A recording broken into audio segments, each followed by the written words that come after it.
Bismillahirrahmanirrahim. Assalamualaikum warahmatullahi wabarakatuh.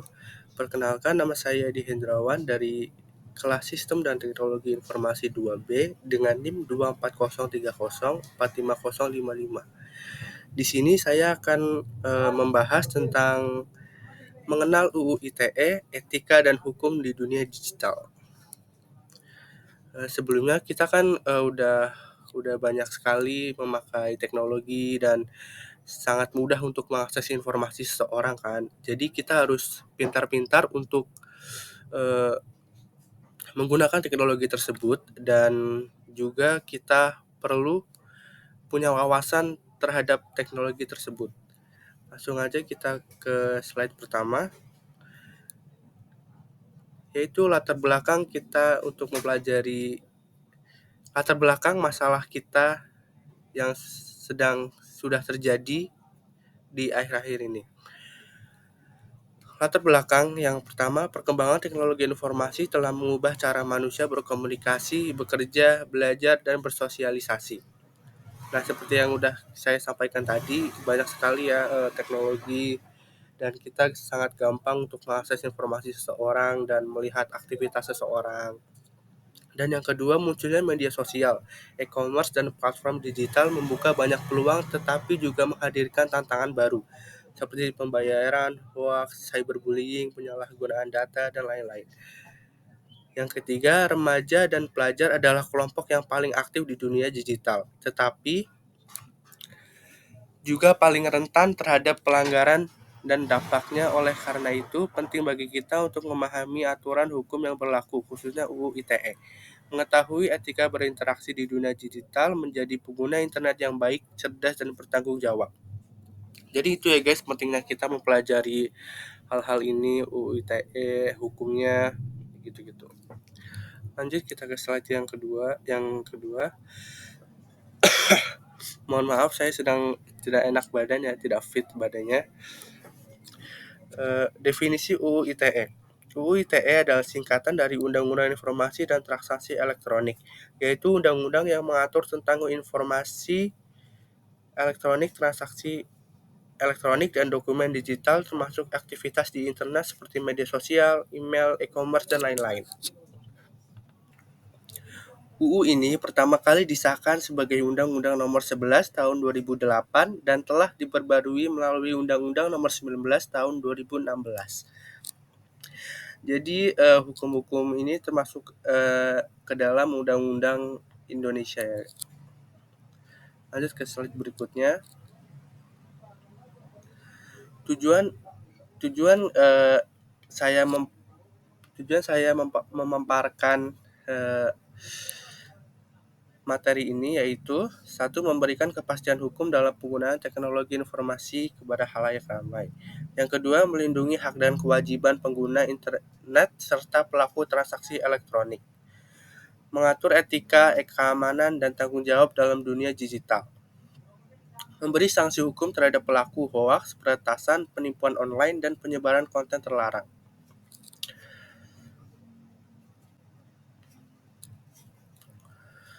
Poin-poin hukum dalam UU ITE yaitu ada 4, pasal 27, pencemaran nama baik, pornografi. Jadi kita sangat jadi kita harus jadi kita harus apa ya? Jadi kita harus saling menghormati di dalam dunia digital ya. Jadi kita tidak boleh asal ceplas-ceplos kayak gitu. Yang kedua, pasal 28, penyebaran hoaks dan ujaran kebencian. Jadi kita kalau menerima informasi di dalam dunia internet, kita harus memilah-milih dulu nih sumber mana yang paling terpercaya dan kebenaran kebenaran yang pasti, dan ujaran kebencian. Jadi kita nggak boleh menyebarkan kebencian di dalam dunia internet karena sangat fatal bagi kita untuk terpecah di dalam dunia internet tersebut. Dan ini juga tantangan bagi kita agar dunia internet saling damai dan tidak ada kata kebencian. Pasal 29 ancaman kekerasan. Pasal 32 sampai 34 tentang peretasan, pengubahan data tanpa izin.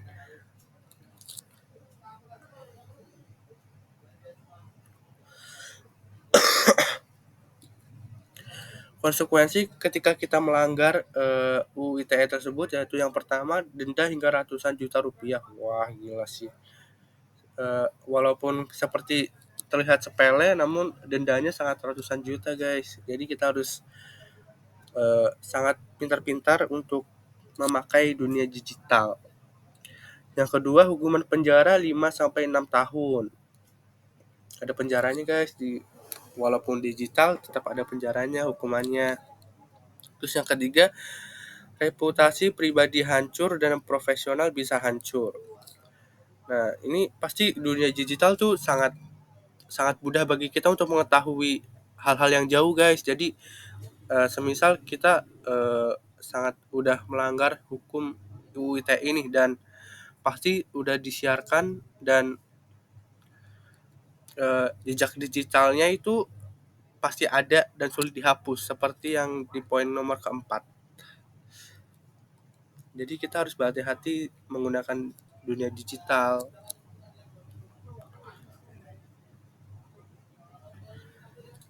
Tips aman dan etis di dunia digital. Jadi saya akan membagi tips agar kita pintar untuk menggunakan dunia digital ini. Yaitu yang pertama, jaga privasi dan data pribadi. Jadi kita jangan sembarangan membagikan informasi pribadi seperti alamat, nomor HP, lokasi, KTP, dan lain-lain. Aktifkan pengaturan privasi di media sosial. Jadi media sosial ini juga pasti ada fitur untuk privasi kita. Jadi kita jadi memudahkan kita untuk menjaga privasi kita sendiri. Setelah itu yang kedua, berpikir sebelum membagikan.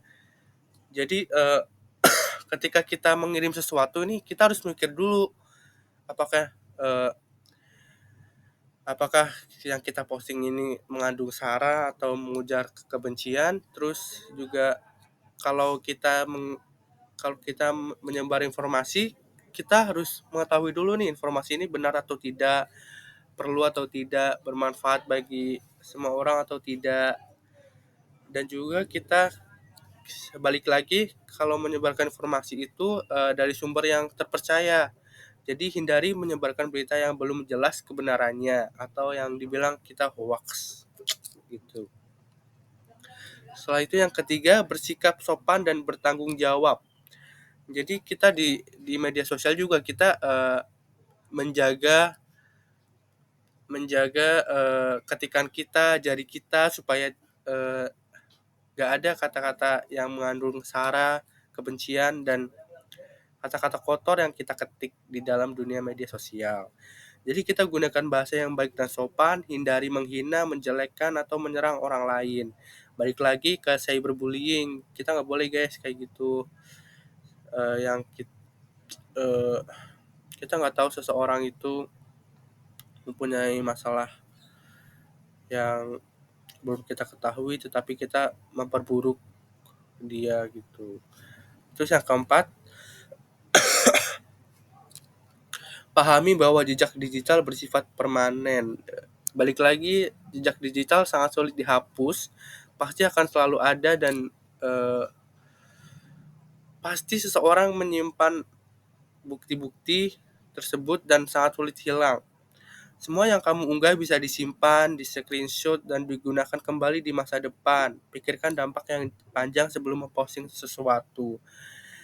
Kayak gitu, guys. Jadi kalau kita posting story IG atau story WA, itu kita berhati-hati, berpikir dulu sebelum memposting. Hal itu yang kelima, jangan ambil atau sebarkan konten tanpa izin. Ini seperti penyalahgunaan hak cipta ya. Jadi kita izin dulu kalau mau ini, kalau nggak ngetek, jangan jangan nge-copy hasil orang lain di media sosial, kayak contoh seperti akun akun ini mau ngeposting karyanya, tetapi pada suatu hari itu ada satu akun lagi ngeposting foto tersebut dengan ngaku-ngaku itu karyanya dia. Jadi nggak boleh kayak gitu. Padahal maksud dia itu kayak cuman, wah saya suka nih, saya ingin ngeposting.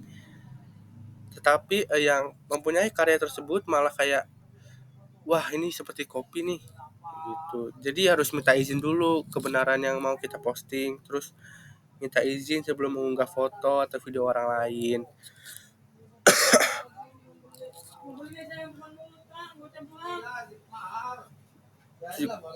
Balik lagi itu kayak seperti merugikan orang lain, kayak merasa terugikan. Jadi akhirnya dia ngelapor. Cek fakta sebelum percaya atau menyebar.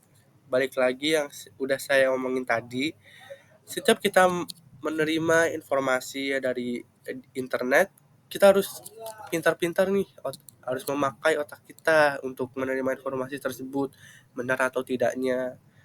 Seperti juga kita menyebarkan informasi tersebut bermanfaat atau tidak,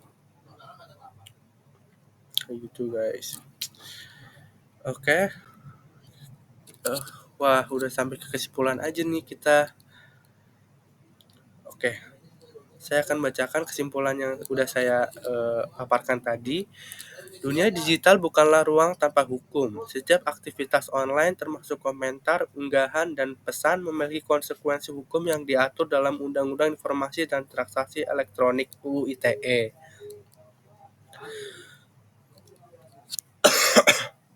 Undang-undang ini hadir untuk melindungi pengguna serta menciptakan ekosistem digital yang aman dan bertanggung jawab.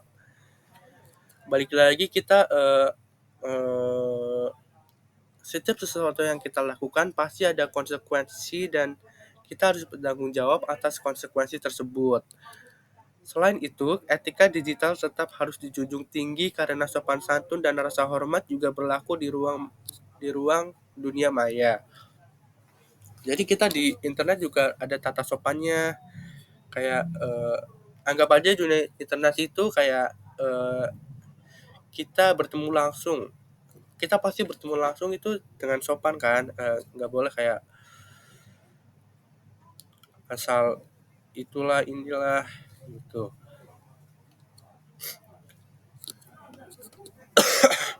Setiap individu memiliki tanggung jawab moral dan hukum atas apa yang dibagikan atau dilakukan secara online.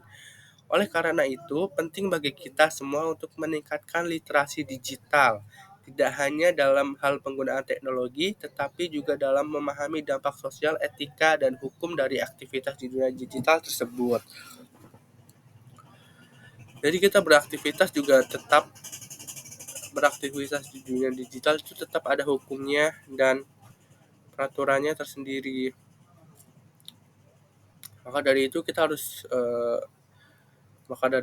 harus penting-penting lah untuk memakai dunia internet ini. Apalagi kita udah apalagi kita di dunia internet ini sangat mudah untuk mengakses informasi, pengetahuan, dan juga itu juga bisa menjadi ujung pisau untuk melukai diri sendiri. Jadi kita harus saling saling mm,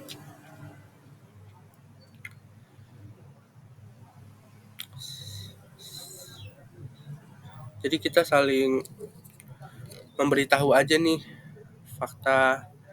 eh, kalau misal teman kita ada yang melanggar UU ITE ini, kita harus kasih tahu bahwa ada hukumnya, terus juga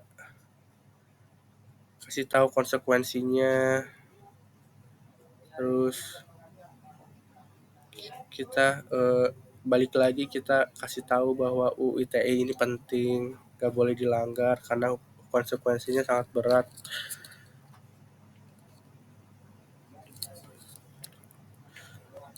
Oke, segitu aja pemaparan materi tentang UU ITE ini. Semoga bermanfaat bagi kalian. Terima kasih. Wassalamualaikum warahmatullahi wabarakatuh. Dadah guys. See you.